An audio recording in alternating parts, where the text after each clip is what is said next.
Hey, good morning, American history students. Welcome to Friday. Yay! Okay, so I want to talk to you today about the rest of our populist movement. And I believe in all three classes yesterday, we stopped with right here at the Panic of 1893. Now, I explained yesterday, let me go back. I explained yesterday that our business cycle runs like a wave. And at the top of that wave is when our economy is strong, it's profitable, there's low unemployment. But when things like, for example, the pandemic of COVID occurs, unemployment begins to rise, businesses begin to lay off, people begin to save their money, we go into this recession, and if it gets bad enough, it goes into a depression. Once the government tries to do some work, like, for example, put a stimulus check, we never went into a depression. We're still not in a depression for the pandemic. We're still in a recession.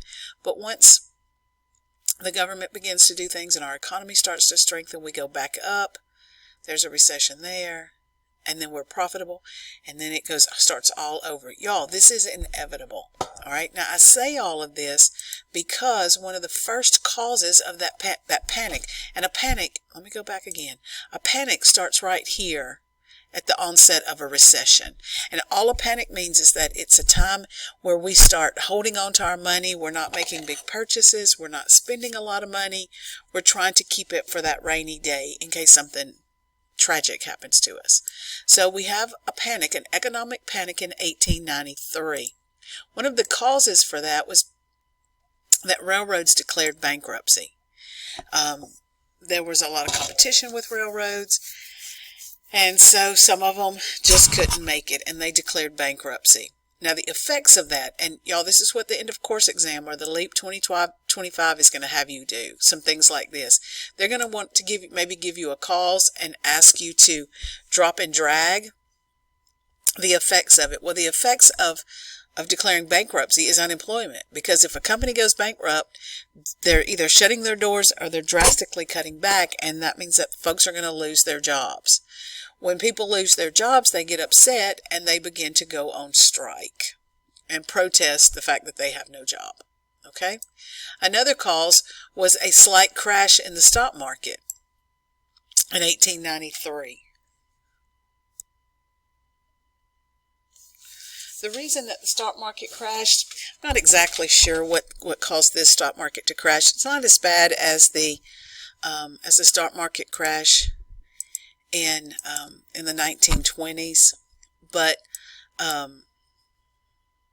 it does. The stocks take a downturn, and people get nervous, and so what happens then is that the Sherman Silver Act is repealed, and remember, that's where they're buying up the silver, so trying to do that bimetallism. And then the last is that the banks closed. Y'all, when we get to the Depression, we're going to talk about bank closings really in detail. But what I need you to understand is that banks are not in the 1890s are not like banks in 2020. And I'm going to explain that fully when we get to the Great Depression. You'll understand it. What happens when the banks close their doors? People lost their money. They couldn't get their money back out of the bank because it wasn't there any longer. And so, of course, the economy gets worse. All of this happens 2 weeks after Grover Cleveland becomes president of the United States. And it will continue. It's going to continue until the election of 1896. All right. Okay, so here we have an image. This is the tornado from The Wizard of Oz. The tornado in that story represents the Panic of 1893. Okay? Okay, I'm going to skip this because you're not going to need this, and I'm going to skip it.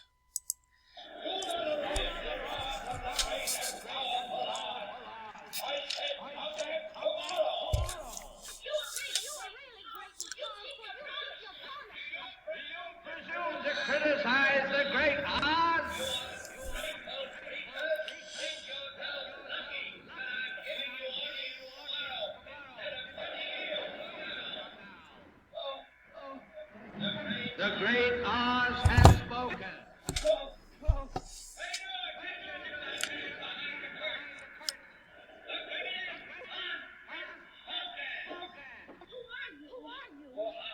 I am the great and powerful Wizard of Oz. You are? I don't believe you. No, I'm afraid it's true. There's no other wizard except me. You humbug! It's exactly so. I'm a humbug. Oh, you're a very bad man. Okay, so that guy right there, I think this one's actually in the wrong place, so let's is going to pop up in the election of 1896. He's going to represent a candidate in 1896. And so in 1896, the Republicans will choose this guy right here, and that's William McKinley.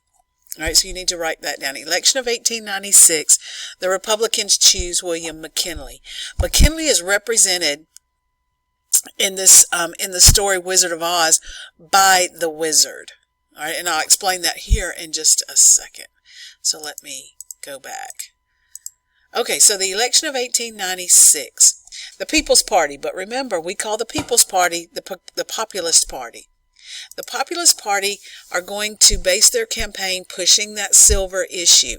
You notice how many times that comes back up with the Populist Party. So if you're asked, and it's very possible that the end of course would ask, what was the main focus of the Populist Party in the 1800s? Y'all, it's the silver issue. It's bimetallism. Okay, in 1896, they're going to run for president. Again, remember they did with Weaver, but they didn't get anywhere with him.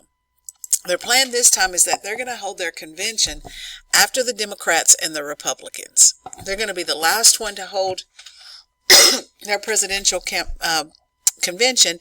And the plan for this was that they hoped that the Democrats would abandon, the farmers in the Democratic Party would abandon their party and join the People's Party because of this bimetalist plan. That's what they're hoping. Okay? So they do that, and they come up with their candidate. All right, and I want you to watch this real quick clip. Well,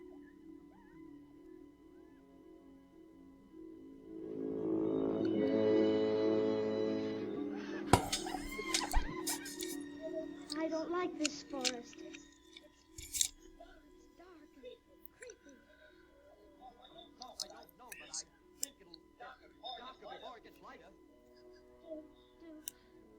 Do you suppose we'll meet any wild animals? We might. Animals that eat straw? Some, but mostly lions and tigers and bears. Lions? And tigers? And bears.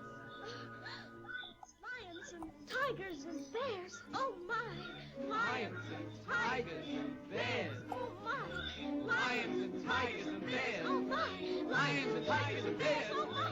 Lions and tigers and bears. Oh, my.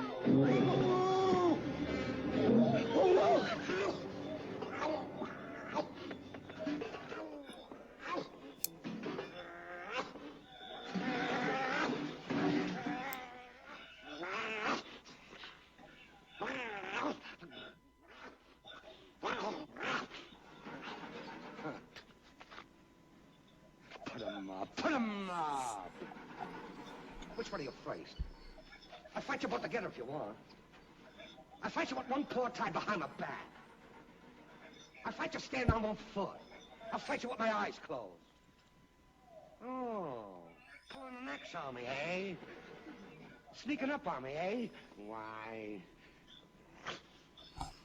Here. Go away and let us alone. Oh, scared, huh? Afraid, huh? How about you stay fresh in that can? Come on, get up and fight, you shivering junkyard. Put your hands up, you lopsided bag of hay. Now, that's getting personal, Lion. Yes, get up and teach him a lesson. Well, what's wrong with you teaching them? Well, I hardly know him. Well, I'll get you anyway, Pee-wee.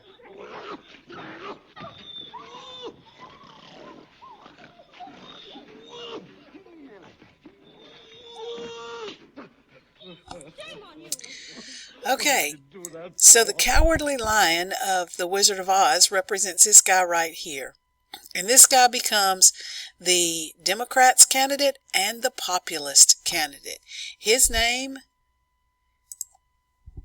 is William Jennings Bryan. Now, the Democrats do not abandon their party. They just join the Populists. So I need you to know that the Democrats and the Populists choose this man right here, William Jennings Bryan.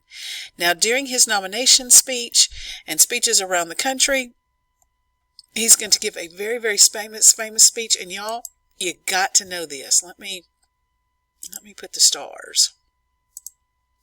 Remember, if I put the stars, that means that it is. If I put the stars, you know that means that it is. Yeah, you know it's important. Well, somewhere I thought I could duplicate these, but I don't guess I can. This right here is important. It has been on the EOC before. He's going to show up in three different places, possibly, on that end of course exam. One is this Cross of Gold speech. Please, if you don't remember anything else out of the Populist Movement, remember William Jennings Bryan, Cross of Gold speech. All right, here is the political cartoon that's going to go with it. And they're going to ask you who this guy is. This is William Jennings Bryan. He's holding his Cross of Gold. And the Cross of Gold is that trying to get bimetallism, trying to get away from just the gold standard. Y'all, you've got to know that. All right. So, Bryan and we've already done McKinley. Bryan and McKinley go on their campaigns. William McKinley takes the campaign approach that most politicians took in this day. It's the front porch campaign. Y'all, he never leaves. He stays home on the front porch. If you want to see him, you go to his home. Bryan, however, runs across the country. He makes all these stops, giving all these speeches.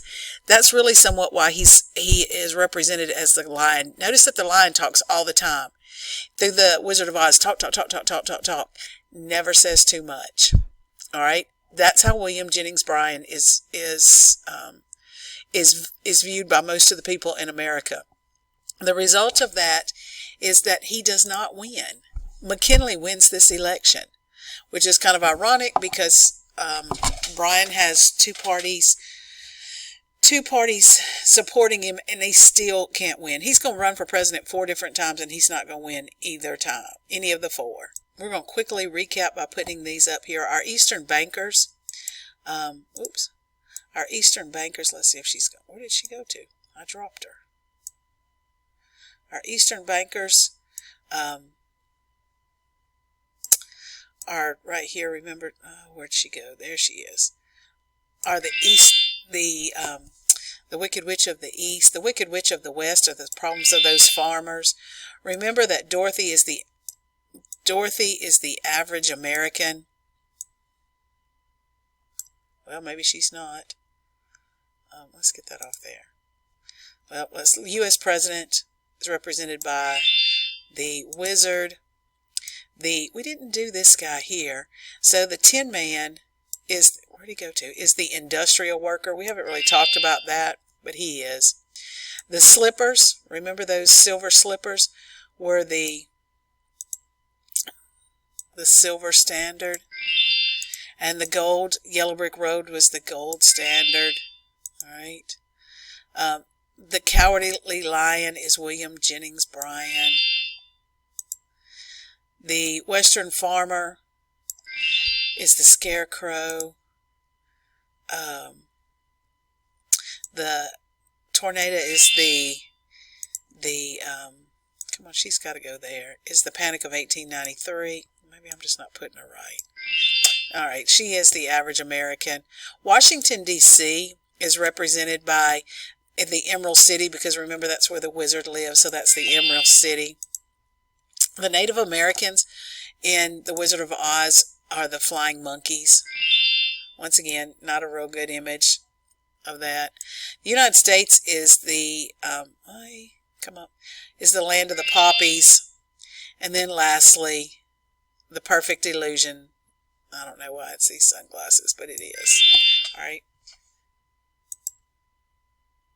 Okay. All right, so that's it. There is no more. Take your notes, and I'll see y'all Monday. Test is being moved to Tuesday.